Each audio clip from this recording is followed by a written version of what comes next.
Praise the lord. దేవుని నామానికి మహిమ కలుగును గాక. చూస్తున్న మీ అందరికీ కూడా ప్రభువుకు దేవాది దేవుని నామం తరపున వందనాలు తెలియజేస్తున్నాను. ఈరోజు మనము సంఖ్యాకాండంలో నుంచి తర్వాత యెహోషువ గ్రంథంలో నుంచి కొన్ని విషయాలు మనం ధ్యానించుకోవడానికి ప్రయత్నిద్దాం. దేవుడు మన పక్షాన ఒకవేళ ఉంటే మనము దేన్నైనా కానీ జయించవచ్చు అనేటువంటి ఒక సంగతిని ఒక సందర్భం ద్వారా మనము తెలుసుకోవడానికి ఈరోజు మనం ప్రయత్నిద్దాం. సంఖ్యాకాండంలో 13వ అధ్యాయంలో మనం చూస్తే ఇక్కడ మోషేతో యెహోవా ఇలా చెప్పాడు. 1వ వచనంలో మనం చూస్తాం దాన్ని. కానాను దేశాన్ని తరచి చూడడానికి కొందరు మనుష్యుల్ని పంపించు. ఇదే నేను ఇశ్రాయేలీయులకు ఇచ్చే దేశం. 12 వంశాల్లో ఒక్కొక్క దాని నుండి ఒక్కొక్కరిని పంపించు అని చెప్పేసని దేవుడు మోషేతో చెప్పాడు.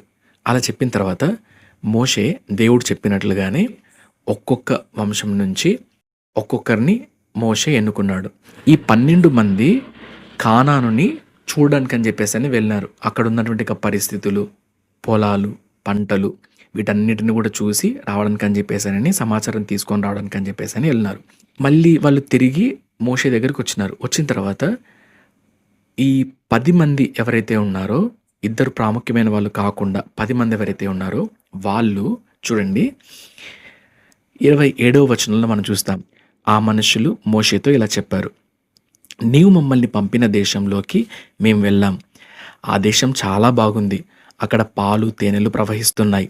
అక్కడ మేము చూచిన పండ్లు ఎవిగో అని చెప్పేసానని ఆ 10 మంది కూడా చూపిస్తున్నారు మోషేకి. చూపించిన తర్వాత కానీ అని వాళ్ళు కామ పెడుతున్నారు. అక్కడ అన్ని పరిస్థితులు అయితే బాగానే ఉన్నాయి కానీ అని కామ పెట్టి కంటిన్యూ చేస్తున్నారు. ఏమన్నానంటే అక్కడ నివసిస్తున్న మనుషులు చాలా బలము శక్తి ఉన్నవాళ్ళు. వారి పట్టణాలు బలంగా కాపుదలలో ఉన్నాయి. ఆ పట్టణాలు చాలా పెద్దవి. అనాకు కుటుంబానికి చెందిన కొందరు మనుషుల్ని కూడా మేము అక్కడ చూసాం. అమాలేకీ ప్రజలు నెగేవు లోయలో నివసిస్తున్నారు. హిత్తీయులు, యోబూసీయులు, అమోరీయులు కొండల ప్రాంతంలో నివసిస్తున్నారు. కానానీ ప్రజలు సముద్ర తీర ప్రాంతంలోనూ యోర్దాను నది తీరంలోనూ నివసిస్తున్నారు. అప్పుడు మోషే దగ్గర ఉన్న వాళ్ళను నిశ్శబ్దంగా ఉండమన్నాడు కాలేబు. ఈయన ఏం చెప్పినాడనంటే మనం వెళ్ళి ఆ దేశాన్ని మన కోసం స్వాధీనం చేసుకోవాలి, తేలికగా మనం ఆ దేశాన్ని స్వాధీనం చేసుకోవచ్చు అని చెప్పేసి కాలేబు చెప్పినాడు. ఒక స్టేట్మెంట్ ఇచ్చేసేసినాడు.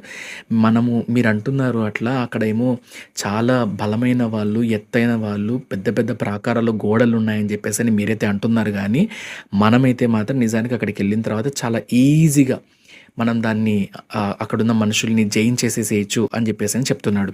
చెప్పిన తర్వాత ఈ యొక్క 10 మంది ఎవరైతే ఉన్నారో వాళ్ళు కాంప్రమైజ్ అవ్వట్లేదు. కాలేబు యొక్క మాటలతో అసలు అంగీకరించడానికి అసలు ఇష్టమే పడట్లేదు వాళ్ళు. చూడండి ఏమంటున్నారో, ఆ మనుషులతో మనం పోరాడలేం. 31వ వచనంలో మనం చూస్తాం దాన్ని. వాళ్ళు మనకంటే చాలా బలం గల వాళ్ళు అన్నారు. మనం ఆ దేశ ప్రజలను జయించేందుకు తగిన బలవంతులం కాదు అని ఇశ్రాయేలు ప్రజలందరితో వాళ్ళు చెప్పారు. వారు ఇలా చెప్పారు, మేము చూచిన దేశం నిండా బలాఢ్యులు ఉన్నారు. అక్కడికి వెళ్ళిన ఎవరైనా సరే తేలికగా జయించగలిగినంత బలం గల వాళ్ళు వారు. అంటే ఇప్పుడు వీళ్ళు ఏం చేస్తున్నారు, అక్కడ చూసినటువంటి మనుష్యులు, అక్కడ చూసినటువంటి ప్రాకారాల గోడలు, ఇవన్నీ పరిస్థితులు ఏవైతే ఉన్నాయో వాటి ముందర ఇశ్రాయేలీలు తమను తాము బలహీనులుగా పోల్చుకుంటున్నారు. అలా పోల్చుకుంటూ చూడండి 33వ వచనంలో చూస్తాం. అక్కడ మేము నెఫీలి ప్రజలను చూసాం.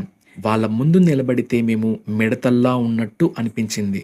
మేమేదో మిడతలంత చిన్న వాళ్ళంగా వాళ్ళు మమ్మల్ని చూశారు అని చెప్పేసి చెప్తున్నారు. ఇశ్రాయేలీలు యెహోవా దేవుణ్ణి, బలమైనటువంటి సర్వశక్తి మంతుణ్ణి వారి ముందుంచుకొని తమను తాము ఎంత బలహీనులుగా పోల్చుకుంటున్నారో చూసారా. అంటే వీళ్ళు వాళ్ళని ఓడించేటువంటి విధానంలో, ఆ యొక్క తలంపులో వాళ్ళ యొక్క బలం మీద వాళ్ళు ఆధారపడుతున్నారు. కానీ దేవాది దేవుని యొక్క శక్తి మీద ఆధారపడడానికి కలిగినటువంటి ఆలోచన వాళ్ళలో ఏ కోశన కూడా లేదు అసలు.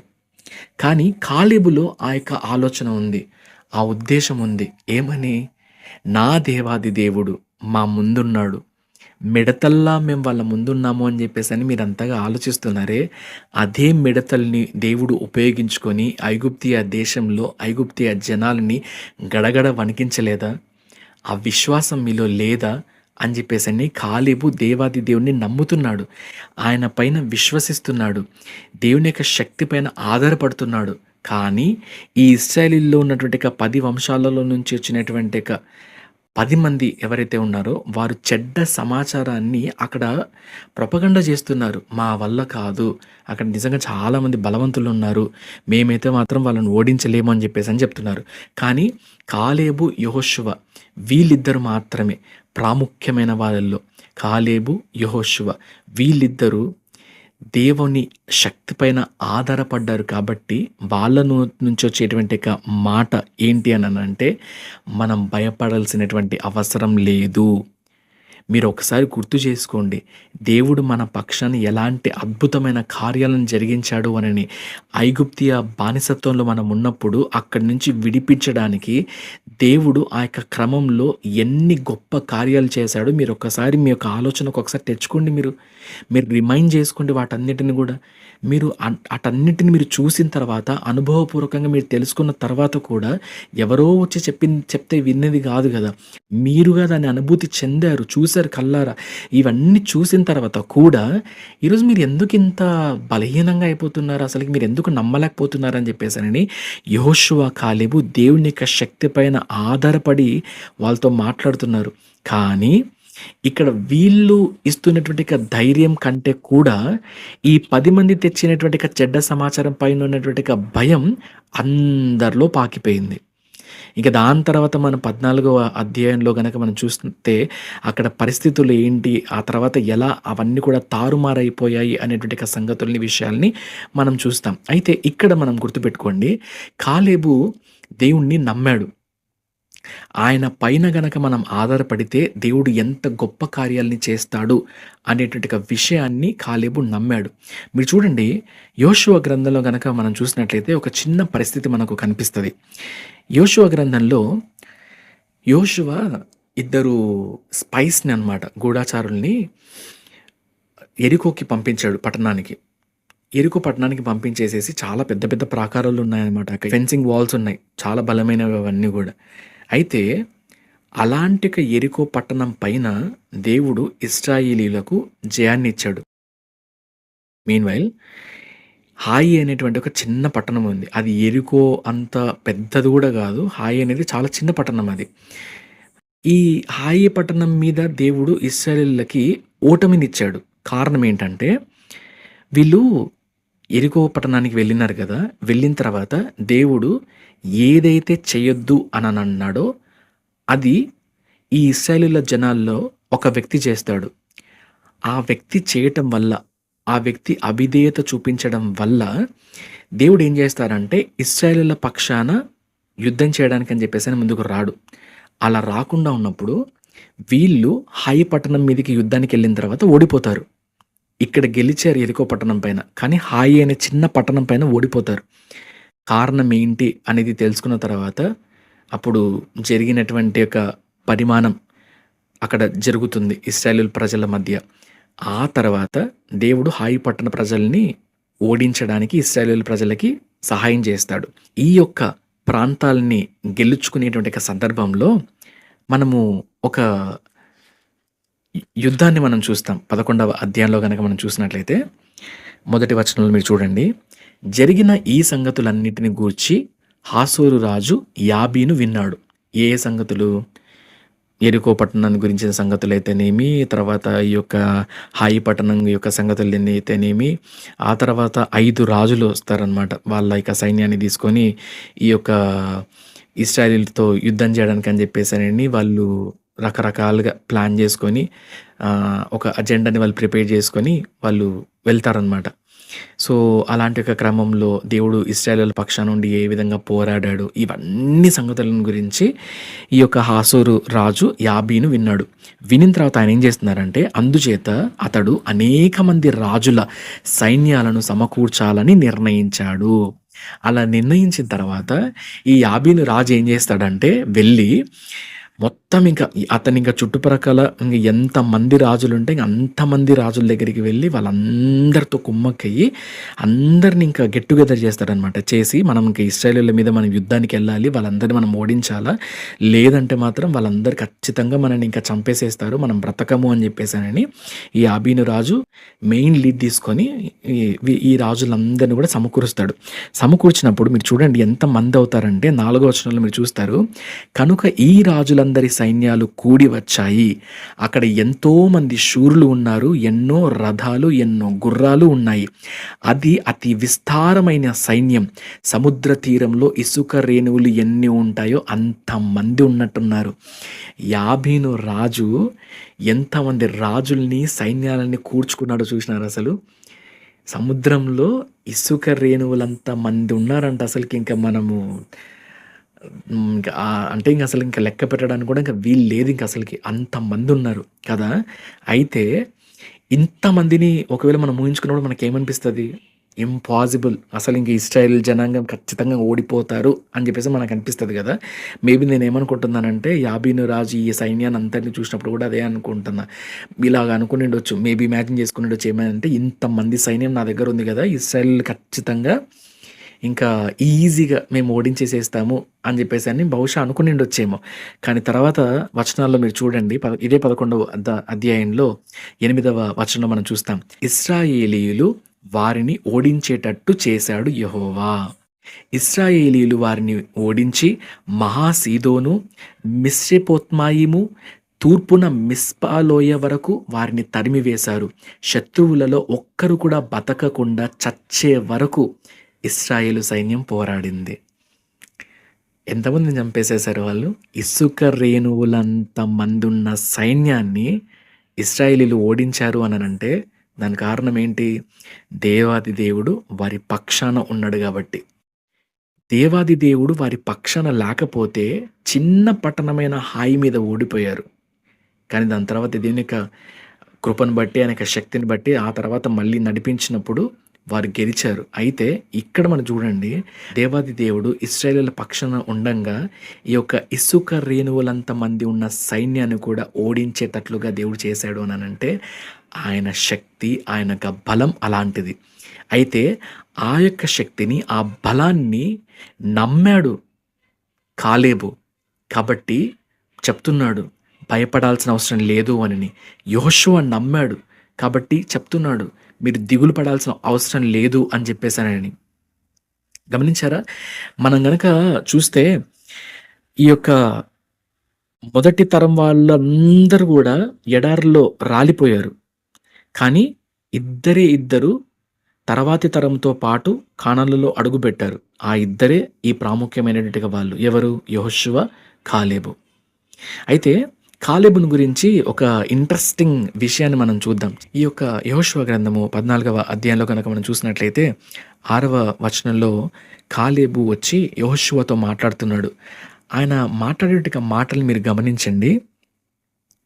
కాదేషు బర్నేయాలో యెహోవా చెప్పిన సంగతులు నీకు జ్ఞాపకమే. యెహోవా తన సేవకుడు మోషేతో మాట్లాడుతూ నిన్ను నన్ను గూర్చి చెప్పాడు. మనం వెళ్ళబోతున్న దేశాన్ని చూచి రమ్మని యెహోవా సేవకుడు మోషే నన్ను పంపాడు. అప్పుడు నా వయస్సు 40 సంవత్సరాలు. మనం ఇందాక చదివాను చూసారా, ఈ యొక్క కాలేబు యెహోషువ కలిసి 10 వంశీయులతో ఈ యొక్క ప్రదేశానికి వెళ్ళి చూసినటువంటి సందర్భం ఏదైతే ఉందో ఆ సమయానికి కాలేబుకి 40 సంవత్సరాలట. అయితే 10వ వచనం మనం చూస్తాము, ఇప్పుడు ఆయన యొక్క వయస్సు 85 సంవత్సరాలు. 85 సంవత్సరాలు వచ్చినా కూడా కాలేబు యొక్క మాటల్ని మీరు గమనించండి. 11వ వచనం, మోషే నన్ను బయటకు పంపించిన నాడు నేను ఎంత బలంగా ఉన్నానో ఇప్పుడు అంతే బలంగా ఉన్నాను. అప్పటిలాగే పోరాడేందుకు ఇప్పుడు నేను సిద్ధంగా ఉన్నాను. కనుక చాలా కాలం క్రిందట యెహోవా నాకు వాగ్దానం చేసిన ఆ కొండ చర్యను ఇప్పుడు నాకు ఇవ్వు. బలాఢ్యులైన అనాకీ ప్రజలు అక్కడ నివసించినట్టు అప్పట్లో నీవు విన్నావు. మరియు ఆ పట్టణాలు చాలా పెద్దవి, మంచి కాపుదలతో ఉన్నాయి. కానీ ఇప్పుడు ఒకవేళ యెహోవా నాతో ఉన్నాడేమో, యెహోవా చెప్పినట్టు నేను ఆ భూమిని తీసుకుంటాను. చూసారా మీరు? కాలేబు ఇప్పటికీ నమ్ముతున్నాడు. ఏమన్నానంటే ఆ రోజు మనం విన్నాం గదా! నువ్వు కూడా విన్నావు గదా! అక్కడ బలవంతులైనటువంటి ప్రజలున్నారు అని జెప్పేసనని. అయితే ఆ దేశాన్ని ఆ యొక్క ప్రాంతాన్ని నాకివ్వు. దేవుడు నా పక్షాన ఉన్నాడు గాబట్టి, నేను ఆ యొక్క ప్రాంతాన్ని స్వాధీనం చేసుకుంటాను అని జెప్పేసని చెప్తున్నాడు. కాలేబు నమ్ముతున్నటువంటి విషయం ఏంటననంటే, ఈ యొక్క ఇశ్రాయేలు ప్రజల పక్షాన దేవుడు పోరాడి, ఇసుక రేణువులంత మంది సైన్యాన్ని ఏ విధంగా అయితే ఓడించాడో, అదే విధంగా నా దేవాది దేవుడు నా పక్షాన ఉంటే కూడా నేను నా ముందున్నటువంటి శత్రువుల్ని ఒక్కడినైనా కానీ జయించగలను అనేటువంటి ఒక విశ్వాసాన్ని కాలేబు ఇక్కడ బయలుపరుస్తున్నాడు. ఎంత గొప్ప నమ్మకం గదా! ఎంత గొప్ప విశ్వాసం గదా! దేవుని యొక్క శక్తిని ఆశ్రయిస్తే మనలో వచ్చేటువంటి ధైర్యం అలాంటిది. ఈరోజు మనం దేవుని యొక్క శక్తి పైన మనం ఆధారపడుతున్నామా లేదా అనే సంగతిని మనం గుర్తుపెట్టుకోవాలి. మనము భయపడిపోతూ ఉంటాం. సమస్యలు వచ్చినప్పుడు, ఒంటరితనం వచ్చినప్పుడు, ఇరుకులు, ఇబ్బందులు, దుఃఖాలు, శ్రమలు, శోధనలు ఇలా చాలా విషయాలు వచ్చినప్పుడు మనం అందరం కూడా హడలిపోతూ ఉంటాం. ఇంక ఏం చేయాలి అనేటువంటి ఒక డిప్రెషన్‌లోకి మనం అందరం కూడా వెళ్ళిపోతాం. ఇంకా పానిక్ అయిపోయి ఇంకా దేవుని పైన విశ్వాసాన్ని, నమ్మకాన్ని వదిలేసేసి మన సొంత నిర్ణయాలు మనం తీసుకుంటూ ఉంటాం. కానీ దేవుని యొక్క శక్తి పైన ఆధారపడితే జరిగేటువంటి అద్భుత కార్యాలు మన చుట్టూ సైన్యం ఉండక్కర్లేదు. మనం ఒంటరిగా ఒకవేళ పోరాడగలిగిన దేవుడు విజయాన్ని అనుగ్రహిస్తాడు. అది మనం నమ్మాలి ఈరోజు. అట్టి విశ్వాసం మనలో ఉందా లేదా పరీక్షించుకోవాలి. దేవుని యొక్క శక్తి పైన మనం ఆధారపడితే మన పక్షాన ఆయన పోరాడతాడు. జయాన్ని ఆయన మనకు ఇస్తాడు. జయ జీవితాన్ని మనకు ఆయన ఇస్తాడు. ఈరోజు మనము అడగాలి దేవుణ్ణి. ఆయన పైన మనం ఆధారపడాలి. మన సొంత ఆలోచనలతో గనక మనం పోయామనుకోండి ఈ లోకంలో, జయించేటువంటి క్రమం తర్వాత మనకు గర్వము, అహంకారము ఇవన్నీ కూడా మనలో నుంచి పుట్టుకొస్తాయి. అదే దేవుని యొక్క చిత్తం పైన, ఆయన యొక్క ఉద్దేశాల పైన మీరు ఆధారపడి గనక మనం వెళ్ళామనుకోండి, అప్పుడు మనల మాట తీరు మారిపోతుంది. ఎలా అంటే, దేవా ఈ జయాన్నిచ్చింది నీవు. నేను నిన్ను బట్టి నేను అతిశయిస్తున్నాను కానీ నా వల్ల ఇది అవ్వలేదు అని చెప్పేసి మనం చెప్తాం. అలాంటి సాక్ష్యపు మాటలు మనలో నుంచి వస్తాయి. ఈరోజు గర్వం, అహంకారం మన జీవితంలో ఉందా? మనం దేవుని చిత్తాన్ని దాటి వెళ్ళిపోయినట్లే. ఈరోజు మనం క్రీస్తుని బట్టి అతిశయిస్తున్నామా? ఆయన యొక్క చిత్తము, ఆయన యొక్క ఉద్దేశాల్లో మనం ఉన్నట్లే. మనము పోరాడేది రక్త మాంసములతో కాదు, చీకటి శక్తులతో, అంధకార చీకటి శక్తులతో మనం పోరాడుతున్నాం. We're like fighting with the demons, evil spirits. కాబట్టి మనం భయపడాల్సిన అవసరం లేదు. ధైర్యాన్ని మనం కోల్పోవాల్సిన అవసరం లేదు. Let us stand firm. బలంగా నిలబడగలగాలి ఆయన యొక్క శక్తిని ఆశ్రయించిన వారమై. ఆయన శక్తిని మనం ఆశ్రయించి ఆయన బలం పైన మనం ఆధారపడగలిగిన గనక మనం ముందుకెళ్తే దేవుడు ఖచ్చితంగా మన జీవితంలో జయాన్ని ఇస్తాడు.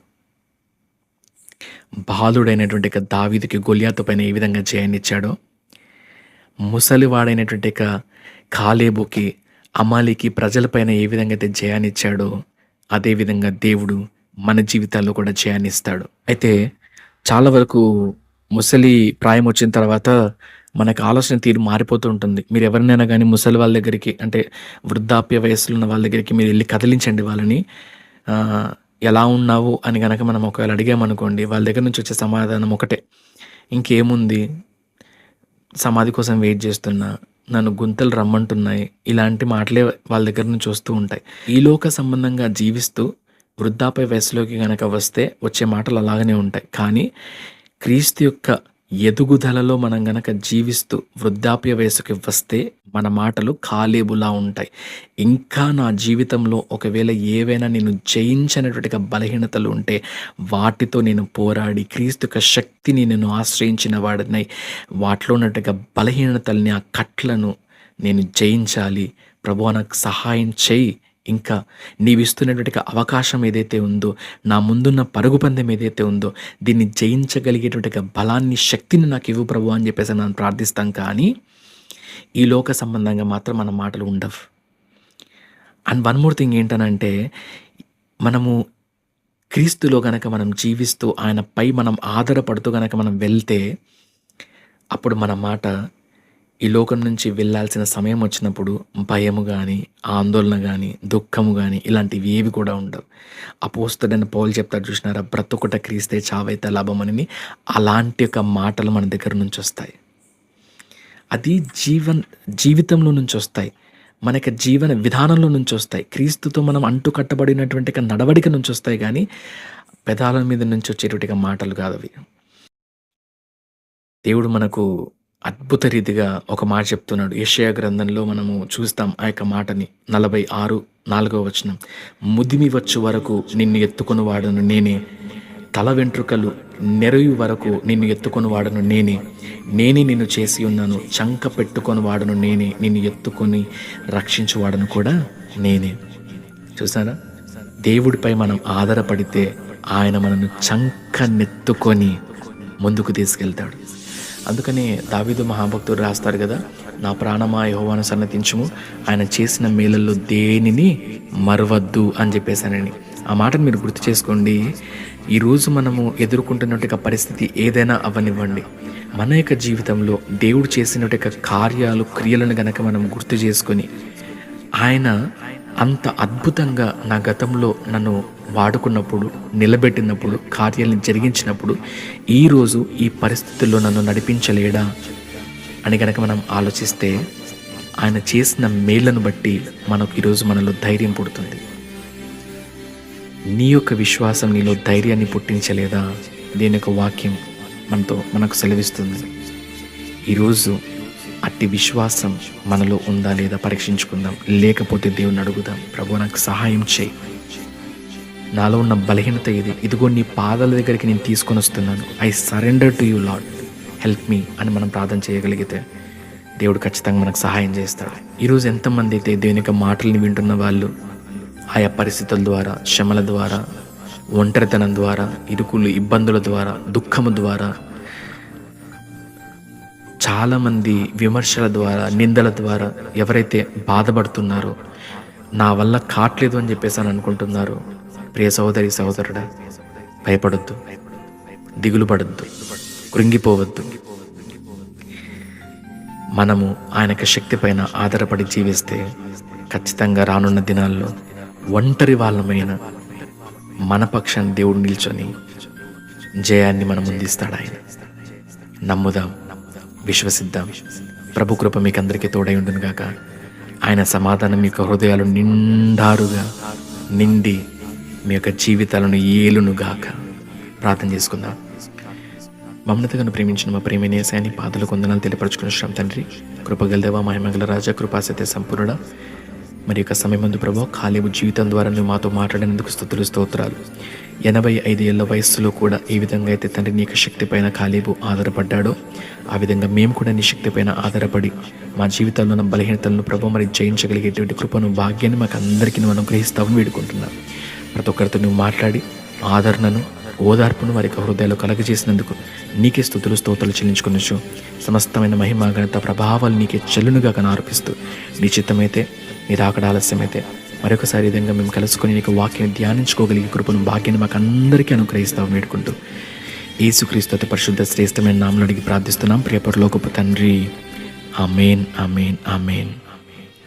Praise the Lord. రాజులు మనకెవ్వరు లేరు, శూరులు మనకెవ్వరు లేరు, రాజులు మనకెవ్వరు లేరు.